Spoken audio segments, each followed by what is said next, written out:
Assalamualaikum warahmatullahi wabarakatuh. Salam sejahtera untuk kita semua. Perkenalkan, saya Ramla Sahrir, mahasiswa program studi Ilmu Pemerintahan, Fakultas Ilmu Sosial dan Ilmu Politik, Universitas Muhammadiyah Sedendayan Rapang. Pada kesempatan kali ini, saya akan mempresentasikan tugas mata kuliah AIK 4 dengan tema Karya Monumental Umat Islam dalam IPTEX atau Ilmu Pengetahuan Teknologi dan Seni. Baik, yang pertama yaitu zaman kejayaan Islam di bidang IPTEX. Kaum muslimin memiliki kejayaan di masa lalu, masa di mana Islam menjadi trendsetter sebuah peradaban modern, peradaban yang dibangun untuk kesejahteraan umat manusia di muka bumi ini. Masa kejayaan itu bermula saat Rasulullah SAW mendirikan pemerintahan Islam, yakni Daulah Khalifah Islamiyah di Madinah. Di masa Khulafaur Rasyidin ini, Islam berkembang pesat. Sejarawan Barat beraliran konservatif, Y. Montgomery Watt menganalisa tentang rahasia kemajuan peradaban Islam. Ia mengatakan bahwa Islam tidak mengenal pemisahan yang kaku antara ilmu pengetahuan, etika, dan ajaran agama.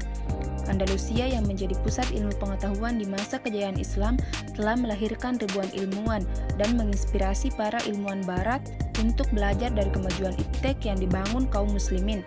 Terjemahan buku-buku bangsa Arab, terutama buku-buku keilmuan, hampir menjadi satu-satunya sumber-sumber bagi pengajaran di perguruan-perguruan tinggi Eropa selama 5 atau 6 abad. Pada zaman Daulah Abbasiyah dikatakan sebagai masa menjemurnya kesastraan dan ilmu pengetahuan serta ilmu-ilmu purbakala yang disalin ke dalam bahasa Arab.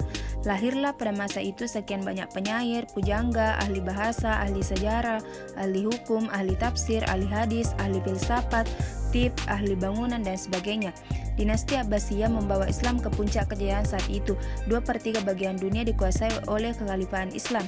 Tradisi keilmuan berkembang pesat. Kesadaran akan pentingnya ilmu pengetahuanlah yang mengundang terciptanya beberapa karya ilmiah seperti terlihat pada abad ke-8 Masehi, yaitu gerakan penerjemahan buku peninggalan kebudayaan Yunan dan Persia. Adapun beberapa penemu atau ilmuwan muslim yang sangat berpengaruh terhadap ilmu pengetahuan yang hingga sekarang masih bermanfaat dan masih digunakan. Antara lain yang pertama yaitu Al-Khwarizmi, ia adalah seorang yang menemukan ilmu aljabar dalam matematika. Yang kedua ada Ibnu Sina, ia adalah seorang yang membuat buku tentang kedokteran. Yang ketiga Jabir Ibnu Hayyan, ia adalah ahli kimia yang dikenal sebagai bapak kimia. Yang keempat Abu Al-Zahwari, ia adalah seorang penemu teknik pada tulang dan membuat kitab untuk menyembuhkan luka pada saat operasi. Yang kelima ada Ibnu Haytham, dikenal sebagai bapak ilmu mata yang mengurai bagaimana mata bekerja. Dan yang keenam ada Ar-Razi, ia adalah orang yang pertama yang bisa menjelaskan tentang penyakit cacar dan juga alergi asma dan demam sebagai daya mekanisme tubuh. Yang kedua, sebab-sebab kemajuan umat Islam di bidang IPTEX. Secara umum, ada beberapa faktor yang telah mendorong kemajuan sains di dunia Islam saat itu, yakni yang pertama, kesungguhan dalam mengimani, mempraktekkan ajaran Islam sebagaimana tertuang dalam Al-Quran dan Sunnah itu, lahirlah individu-individu unggul yang pada gilirannya membentuk masyarakat madani Islam. Yang kedua, adanya motivasi agama. Seperti kita ketahui, kitab suci Al-Quran banyak berisi anjuran untuk menuntut ilmu, membaca atau iqra, melakukan observasi, eksplorasi, ekspedisi atau siru fil ardi, dan berpikir ilmiah rasional. Yang ketiga, faktor sosial politik. Tumbuh dan berkembangnya budaya ilmu dan tradisi ilmiah pada masa itu dimungkinkan antara lain dikabulkan terutama oleh kondisi masyarakat Islam yang meskipun terdiri dari bermacam-macam etnis seperti Arab, Persia, Koptik, Berber, Turki, dan lain-lain dengan latar belakang bahasa dan budaya masing-masing, namun berhasil diikat oleh tali persaudaraan Islam. Dengan demikian terwujudlah stabilitas, keamanan, dan persatuan. Yang keempat, faktor ekonomi. Kesejahteraan masyarakat masa itu membuka kesempatan bagi setiap orang untuk mengembangkan diri dan mencapai apa yang diinginkannya. Pemerintah mengalokasikan dana khusus untuk para penuntut ilmu, sehingga mereka bisa konsentrasi penuh pada bidang dan karirnya serta produktif menghasilkan karya-karya ilmiah. Dengan kemakmuran jugalah kaum muslimin dahulu dapat membangun istana-istana yang megah, perpustakaan-perpustakaan besar, dan sejumlah rumah sakit. Dan yang kelima, faktor dukungan dan perlindungan penguasa saat itu. Para saintis semisal Ibnu Sina, Ibnu Tufail, dan At-Tusi berpindah dari satu tempat ke tempat lain. Mengikuti patronnya, mereka menjadi penasehat sultan, dokter istana, atau sekaligus pejabat. Ibnu Sina diangkat sebagai menteri oleh penguasa Hamadan waktu itu. Yang ketiga, sebab-sebab kemunduran umat Islam di bidang iptek. Dalam kemunduran pengembangan ilmu pengetahuan dalam Islam terjadi ketika kejatuhan Islam ke tangan Barat dimulai pada awal abad ke-18. Ada beberapa faktor penyebab kemunduran umat Islam dalam bidang iptek. Yang pertama, kesadaran orang Barat akan arti penting penguasaan ilmu pengetahuan dan teknologi bagi peningkatan kesejahteraan rakyat sangat tinggi. Oleh karena itu, orang Barat ingin mengambil alih kemajuan ilmu pengetahuan dan teknologi dari umat Islam, karena pada abad ke-9 sampai abad ke-13 Masehi, umat Islam dengan menguasai iptek bisa lebih baik kesejahteraannya daripada orang Barat, sehingga mereka berusaha untuk merebut kemajuan iptek dari umat Islam. Yang kedua, orang Barat yang pada umumnya beragama Nasrani ingin menunjukkan pula bahwa melalui agama Nasrani mereka pun dapat maju dalam bidang iptek sejajar dengan umat Islam. Akan tetapi dalam perkembangan selanjutnya, setelah mereka mendapatkan kemajuan dalam bidang iptek, mereka justru mulai menjauh dari agama mereka. Mereka menjadi sekuler, urusan agama berjalan sendiri. Begitu pula dengan iptek. Mereka mungkin menganggap bahwa agama Nasrani dengan kitab Injil justru menjadi penghalang bagi kemajuan iptek. Mungkin hal ini disebabkan karena banyak penemuan-penemuan baru dalam bidang ilmu pengetahuan dan teknologi yang tidak sesuai dengan ayat-ayat dalam kitab Injil. Misalkan tentang terbentuknya alam semesta ini, seperti yang tertulis dalam kitab Injil tidak sesuai dengan teori dan kenyataan yang ada. Peredaran bumi dan planet-planet mengelilingi matahari bertentangan dengan teori yang ada dalam kitab Injil. Yang ketiga, orang-orang Barat yang berjiwa petualang berusaha menemukan benua baru, sehingga mereka berusaha berlayar dengan rute yang tidak lazim, seperti yang dilakukan oleh Amerigo Vespucci dan Columbus pada tahun 1492 ke benua Amerika. Vasco da Gama pada tahun 1407 berlayar ke Tanjung Pengharapan. James Cook pada tahun 1770 pergi berlayar ke Australia dan New Zealand serta Kepulauan Pasifik.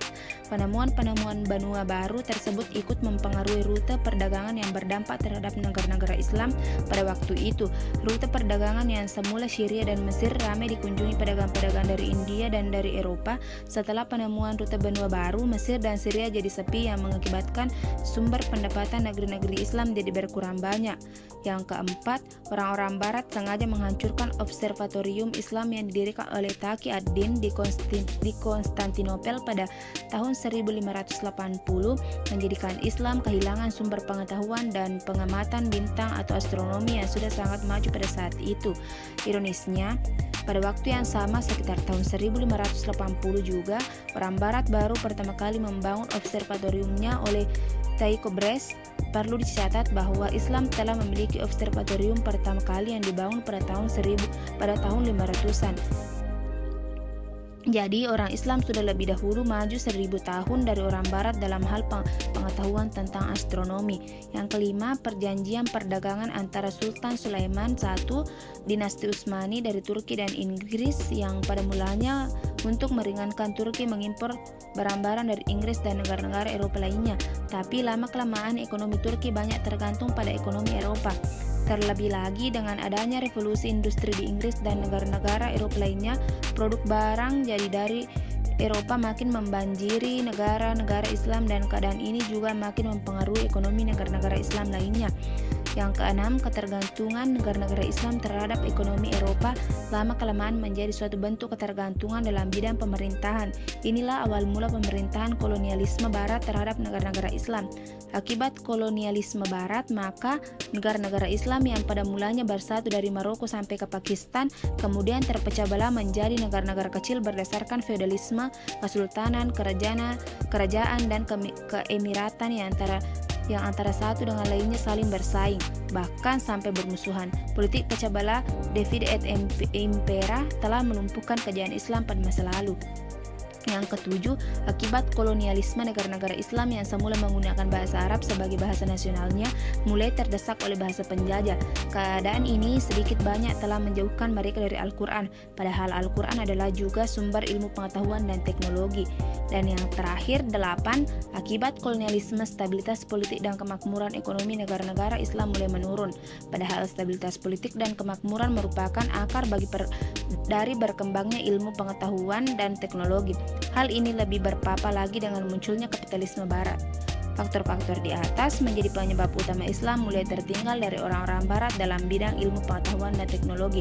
Di samping itu, ada gejala umat Islam mulai menyampingkan ilmu kealaman yang justru sebenarnya banyak tersurat dan tersirat di dalam Al-Quran melalui ayat-ayat kauniyah. Padahal orang-orang Barat mulai bersemangat mempelajari dan meneliti ilmu kealaman yang mendasari kemajuan. Dan yang terakhir, yang keempat, upaya-upaya kebangkitan kembali umat Islam dalam IPTEX. Upaya yang mendukung kembali kemajuan umat Islam di bidang sains dan teknologi terdapat dalam Al-Quran sendiri. Ada 750 ayat-ayat kauniyah atau hampir 1/8 kandungan Al-Quran yang mengingatkan kaum muslimin agar senantiasa mempelajari alam semesta dan terus berpikir dengan menggunakan penalaran yang sebaik-baiknya. Dalam Al-Quran juga terdapat 32 surah yang membahas fenomena alam dan materi. Selain itu, kata akal dengan berbagai bentuknya disebutkan sebanyak 29 kali. Demikian pula kata ilmu dalam berbagai bentuknya disebutkan sebanyak 854 kali. Kata ulul albab dan kualifikasinya disebutkan dalam beberapa surah antara lain yaitu surah Al-Baqarah ayat 179, 197 dan 269, surah Al-Imran ayat 7, 190 dan 191, surah Ar-Ra'd ayat 19, surah As-Sad ayat 29 dan ayat 43 dan surah Az-Zumar ayat 18 dan 21. Selain itu, Al-Quran juga menjelaskan keutamaan dan derajat orang yang berilmu seperti dalam Quran surah Al-Fatir ayat 28, An-Nisa ayat 162 dan Al-Mujadilah ayat 11. Jika umat Islam menginginkan dirinya sebagai unggul dalam percaturan global, maka mau tidak mau umat Islam harus mampu mengejar ketertinggalannya di bidang IPTEK. Di samping itu, umat Islam harus mempunyai kesadaran ruhiyah yang tinggi serta motivasi yang kuat dalam mengkaji Al-Quran. Sekian video presentasi saya. Lebih dan kurangnya mohon dimaafkan. Billahi fisabilil haq. Astabiqul khairat. Assalamualaikum warahmatullahi wabarakatuh.